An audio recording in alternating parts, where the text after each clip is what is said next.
నేనండి మీరేగా సురేష్ మరి కొత్త టాపిక్ తెచ్చాను. టాపిక్ ఏంటిది అనుకున్నా ఏం లేదండి టాపిక్. సో టాపిక్ వచ్చేసి ఏంటిదంటే ఎక్స్పీరియన్స్ పర్సన్స్ వాళ్ళు ఉంటారు.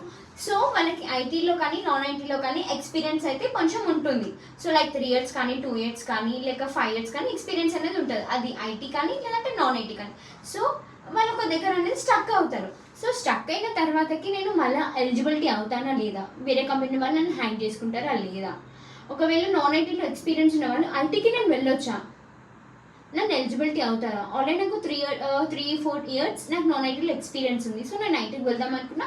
So middle of the day నాకు స్ట్రక్ అయి ఉన్నా కొన్ని డేస్ కాదు, సో కొన్ని ఇయర్స్ అనుకుందాం. కొన్ని ఇయర్స్ స్ట్రక్ అయినా నేను ఎలిజిబిలిటీ అవుతానా లేదా ఐటీ ఫీల్డ్కి. ఎందుకు కాదు, మనకి టెక్నికల్స్ అండ్ కమ్యూనికేషన్స్ బాగుంటే నేను ఎలిజిబిలిటీస్ అవుతాం కదా. సో మీరు నాన్ ఐటీలో చేస్తూ ఐటీ వెళ్దాం అనుకుంటున్నారా.